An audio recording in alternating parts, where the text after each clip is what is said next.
Every artist wants a unique voice. We all want that moment where someone sees our work instantly and knows that it's ours. But here's the truth. It's not something you stumble upon one day. Your voice is really built over time. And here's another truth.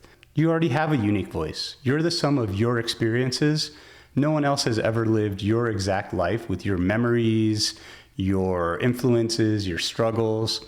And that's what makes your art impossible to duplicate. Today, I want to share with you the 3 biggest things that helped me to develop my voice and that I've seen help countless other artists along the way. So tip number 1, you want to steal like an artist. I know it sounds counterintuitive to steal, but what I mean really is learn directly from the masters, both old and new. Early in my career, I copied a ton of artists. I'd sit in front of paintings in museums for hours. I'd try to recreate the Sargent brushstroke of Velázquez edge. And it wasn't about faking their style. It was more about learning their language. When you copy somebody's work, you notice things that you just don't get by just looking. You're interacting more with that artist. So you notice how they simplify forms, how they group values together. You kind of understand their thought process. So here's the kicker. When you copy 5, 10, 20 different artists, you start to see what sticks to you as an artist. Maybe you love Sargent's edges, but Bouguereau's patience with skin tones. Maybe you're into Kath Kolowitz's raw emotion, but into the quiet restraint of, say, like Andrew Wyeth. Over time, these influences really blend together with your own life experiences and everything that you've seen and felt and lived. That is the alchemy that makes your work really unique. Picasso said, good artists copy, great artists steal. And he didn't mean plagiarism. He meant take what resonates with you, digest it, make it a part of your own artistic DNA. So tip number 2 is to show up consistently. I know this one's a little less sexy, but maybe the most important. Your artistic voice shows up when you show up.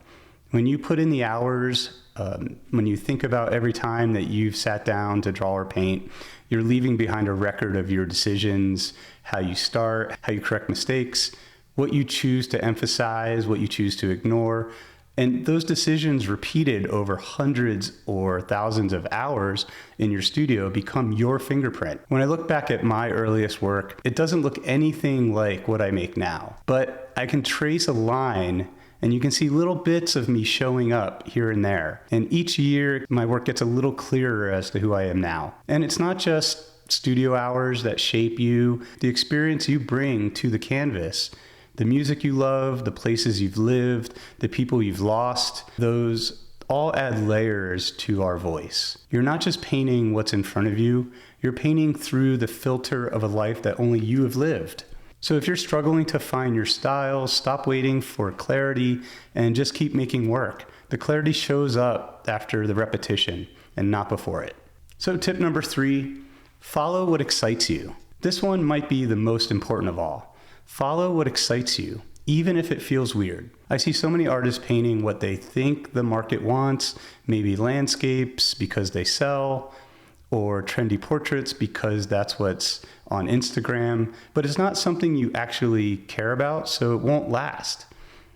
You know, the works that carry your voice is the work you're genuinely interested in. That's where the quirks of your obsessions, your point of view really come out. For me, I'm endlessly fascinated by the human face and human stories. Even when I try to wander away from these stories, I always come back to where my voice feels the strongest. And I'll be honest, I'm stubborn about it. I know what I like and what I don't like. For me, I love most art that's done with honesty. That ethic, valuing honest above polish or trend, has really shaped my work conceptually. It's no accident that I paint the subjects that I paint. You know, there are people whose stories matter, whose presence deserves to be seen, and that stubbornness in my likes and dislikes is part of what built my voice. So ask yourself, what could you draw and paint for 10 years and not get bored? That's the clue. What subjects make you feel something deep in your chest? That's a clue. Sometimes your voice shows up in the subject, sometimes in the process. Some people are obsessed with textures, some with design. Whatever excites you, follow it. Don't ever apologize for it. That's where your voice is hiding. So to wrap things up, these are the 3 biggest tips. Again, steal like an artist, study others deeply, and then let it mix with your own experiences. Show up to the studio consistently because your voice only gets clearer with the more work that you make.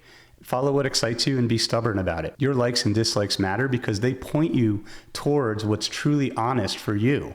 Remember, you are the sum of everything you've liked, the things that make you laugh, the things that broke your heart, the travels, the struggles, all of that ends up on your canvas. And your stubborn devotion to what you believe in, that's what gives your work integrity. So don't stress if you don't feel like you've found it yet. Just keep making, keep learning, keep following your curiosity. Your voice is already there. It just needs practice to get louder.